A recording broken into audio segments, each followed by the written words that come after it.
Assalamualaikum warahmatullahi wabarakatuh. Rabbi shrah li sadri wa yassir li amri wahlul 'uqdatam min lisani yafqahu qawli. Halo teman-teman mahasiswa, senang sekali saya Nur Fazil Saputra di sini menemani teman-teman semua dalam pembekalan KKN dari rumah. Nah, pada kali ini, sesi ini kita bakal menyimak materi hak dan kewajiban serta kode etik dan penilaian peserta mahasiswa KKN dari rumah. Nah, materi di sesi kali ini akan disampaikan oleh beliau Bapak Muhammad Syakroni MAG yang sudah hadir di sebelah saya ini, dan beliau merupakan sekretaris dari LP2M. Oke, sebelum kita ke materinya, kita sapa-sapa terlebih dahulu ya. Assalamualaikum Pak Syakroni. Waalaikumsalam warahmatullahi wabarakatuh. Gimana kabarnya Pak? Alhamdulillah, baik. Alhamdulillah. Sehat. Oke, sehat ya Pak G? Eh, Oke, jadi teman-teman langsung aja, nggak usah basa-basi lagi, karena teman-teman pasti pada nanya kan, emang apa aja sih hak, kewajiban, kode etik, dan penilaian peserta mahasiswa peserta KKN dari rumah ini? Yuk langsung aja kita simak materi dari Bapak Syakroni. Silakan Pak. ya. Assalamualaikum warahmatullahi wabarakatuh.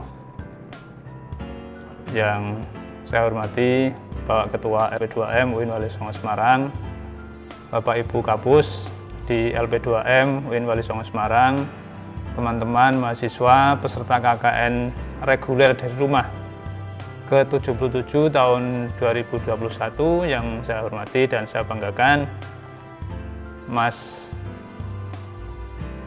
Fauzi selaku hostnya acara pembekalan ini.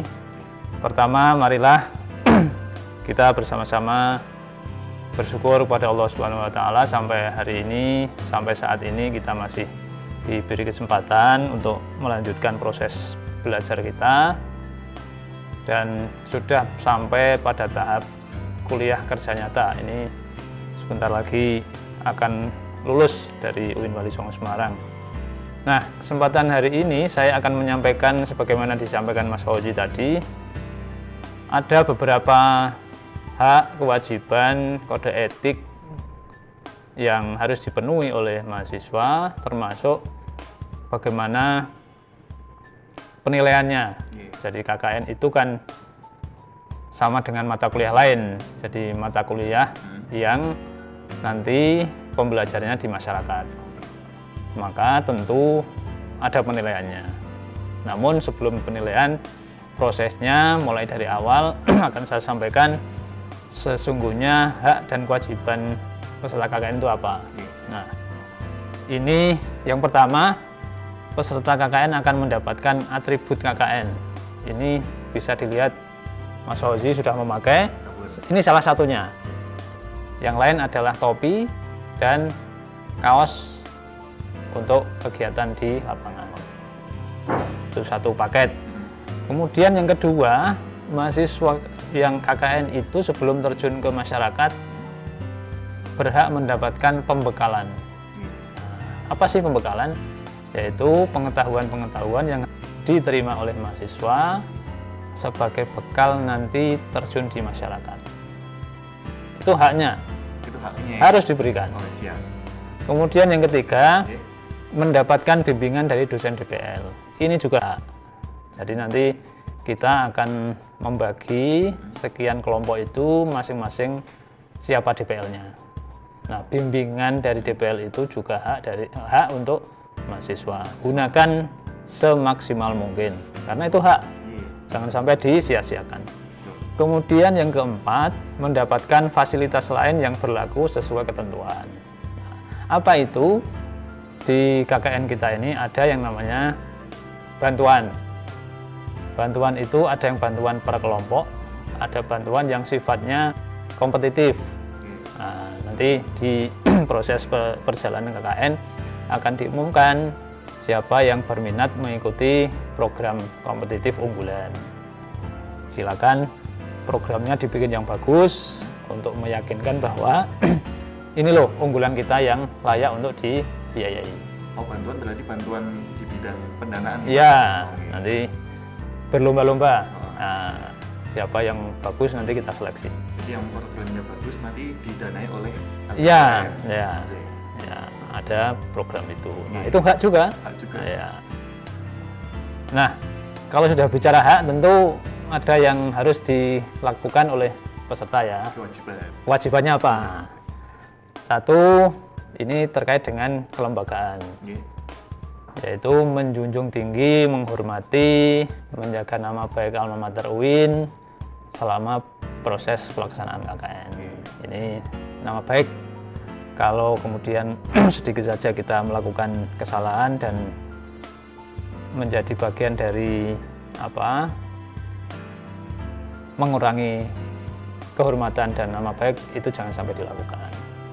Kemudian yang kedua, terkait dengan lokasi yang jadi tempat KKN dimanapun peserta berada, karena ini dari rumah berarti dari rumah masing-masing, menghormati peraturan pemerintah setempat. Jangan sampai kemudian pemerintah setempat memiliki peraturan, kita tidak mau mematuhi. Ini juga masalah. Menang dari daerah. Ini nanti pasti efeknya pemerintah setempat akan melakukan komplain kepada UIN Wali Songo. 3. Melaksanakan seluruh tugas KKN dengan penuh tanggung jawab. Dedikasi dilandasi jiwa pengabdian. Ini kata kuncinya. Jiwa pengabdian. Jiwa pengabdian. Ya, karena KKN ini kan mengabdi.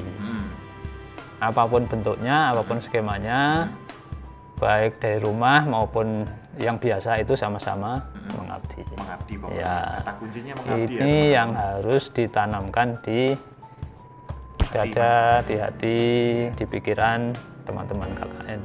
Kemudian yang keempat, menyusun dan menyerahkan laporan akhir kegiatan sesuai ketentuan yang berlaku. Jadi kalau nanti sudah hampir selesai ya memikirkan laporannya seperti apa. Laporannya jangan ditinggal. Termasuk luaran-luarannya. Oh, iya. Kalau Pak Kapus UPM kemarin sudah menyampaikan luarannya apa, ada buku, ada berita, ya macam-macam. Nah, agar peserta KKN ini tertib, bisa menjaga prosesnya dengan baik, kegiatan berjalan, maka ada hal-hal yang harus dihindari. Yang harus dijadikan perhatian. Ya, harus jadi perhatian untuk jangan sampai ini dilakukan. Yang pertama, menyalahgunakan stempel, kertas kop atau atribut lain atas nama KKN, atau memakai tanda atau atribut lain selain atribut KKN untuk kegiatan KKN. Jangan sampai stempel KKN ini kita salah gunakan.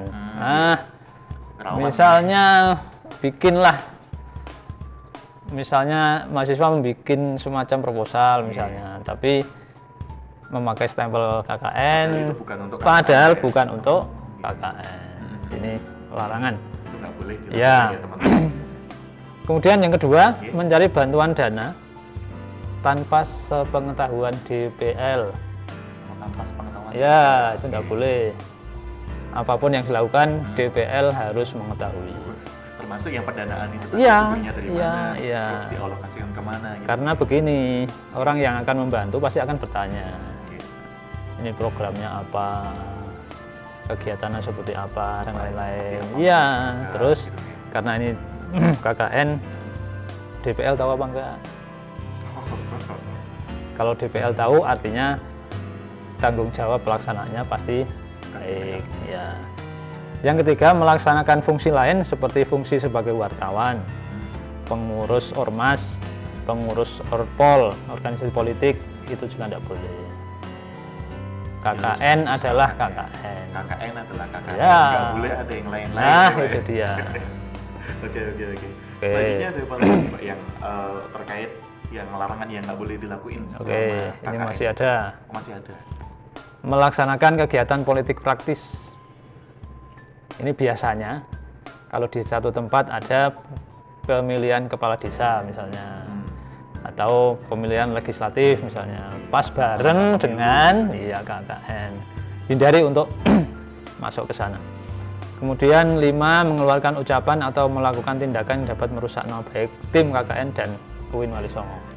Ini saya minta perhatiannya karena kita dari rumah dan online. Modal kita adalah media-media sosial. Hati-hati betul dengan media itu. Jangan sampai gawe status, buat apa lagi yang kemudian isinya kontraproduktif dengan kegiatan KKN. Pokoknya ya KKN, ya isinya KKN aja. KKN saja, Oke. penyuluhan, Gitu. apa quote of the day, tapi yang bagus-bagus gitu. Kalau puasa dia yang lain-lain yang masih positif dan masih berhubungan sama KKN. Iya, silakan. Tapi kalau Tapi yang di jangan luar itu, sampai jangan. ya tindakan yang ucapan dan tindakan usaha. Oke. Oke, yang terakhir Oke. mengeluarkan ucapan atau tindakan yang dapat mengganggu keamanan masyarakat setempat. Ya, hati-hati juga Harus ini. diperhatikan, Ya. berarti ya. Nah, kalau sudah begitu, Hmm. bagi yang melakukan hal tadi, sanksinya apa? Nah, itu pertanyaan yang mau saya tanyakan. Tapi udah duluan. Iya. Gitu, Satu, maksudnya. tentu ada tahapan ya. Oke. Yang pertama diperingatkan secara lisan. Hmm. Biasa. Ini sesuai tingkat Tingkat pelanggarannya. Kesalahannya. Ya. Dua, diperingatkan secara tertulis dengan tembusan dikirim kepada rektor dan dekan fakultas. Jadi nanti LP2M yang akan mengawasi. Iya, mengurus suratnya itu Ya. atau LP2M. atau Ya. Yang ketiga, setelah terbukti akan diambil tindakan. Nah, itu tahapan-tahapannya. Jadi kita tidak kemudian langsung ditindak. Enggak. harus ada Ya, masih ada prosesnya gitu. betul. Nah, kalau sudah terbukti, Hmm? nah, apa sanksinya? Satu, peserta KKN yang bersangkutan dinyatakan tidak lulus. Tidak lulus matkul KKN. Iya. Apa efeknya? Harus KKN ulang dan mengeluarkan biaya lagi. Ulang lagi tahun depan. Oke. Yang kedua, kalau terkait dengan tindakan yang lain selain selain KKN, diambil tindakan lain sesuai dengan perbuatan yang telah dilakukan berdasarkan ketentuan dan peraturan hukum yang berlaku. Nah, ini kalau misalkan tindak sudah terlalu jauh itu apa ya teman-teman ya? ya hak Masih ada dan lagi nggak, kewajiban. Saya kira yang tadi Oke. penting adalah soal penilaian, Mas Fauzi. Oke, penilaian. Penilaiannya kita mulai dari produknya dulu. Produk KKN itu apa? Satu, artikel opini individu. Ya, tiap individu membuat artikel opini tentang KKN. Kemudian secara kelompok membuat buku bunga rampai. Ya. Kemudian yang ketiga membuat konten kreatif Konten kreatif di sosial media. sosial media. Di panduan KKN sudah ada tentang moderasi, tentang lingkungan, sudah macam-macam ada itu kan. panduannya Ya, ya. dan itu individual dan kelompok. Kemudian keempat membuat video yang isinya dengan tema tadi. Tema yang udah disebutkan Ya, di di pedoman pedoman individual maupun kelompok. tadi. Kemudian kelima berita online atau liputan. Liputan terkait Kegiatan yang dilakukan KKN. sama KKN. Betul. Ini individual juga kelompok. Produk yang harus harus dihasilkan oleh Iya, mahasiswa atas iya. nama KKN ya. Ada 5 poin tadi itu. Hmm. Kemudian tentang penilaian. Penilaian satu didasarkan tahap terhadap pelaksanaan KKN mulai persiapan, pembekalan, pelaksanaan dan laporan akhir. Ini kegiatan yang simultan, Mas Fauzi. Simultan bagaimana? Persiapan, pembekalan, pelaksanaan dan laporan ini semuanya ada persentase penilaiannya. Itu harus dipahami betul oleh teman-teman. Kemudian yang kedua, aspek penilaian KKN mencakup pembekalan, pelaksanaan dan laporan. Ini ada poin-poin nanti yang diputuskan oleh BPKKN berapa masing-masing bobotnya. Oh, jadi udah ditentukan atau belum Pak bobot masing-masing? Saya nanti coba ditanyakan ke BPKKN berapa bobotnya Oke. masing-masing. Hmm. Kemudian penilaian kegiatan KKN adalah bersumber dari DPL dan BPKKN LP2M melalui pengamatan atau monitoring secara langsung maupun tidak langsung. Nah, jadi meskipun ini skemanya dari rumah, tapi Tetap ada pemantauan. iya, entah bagaimana caranya kan ada toh. Ada cara sendiri nanti. Iya, Oke. itu penilaian KKN-nya. Kemudian bagaimana menentukan kelulusannya? Ada istilahnya yudisium KKN, Mas. Ada sendiri Ya, yudisium. Nanti kita panggil semuanya DPL itu, kemudian bagaimana menentukan kelompok ini, kelompok ini, kelompok ini. Kelompok ini apakah lulus atau Ya. Terus kalau misal kriteria minimal lulusnya itu ada Mbak?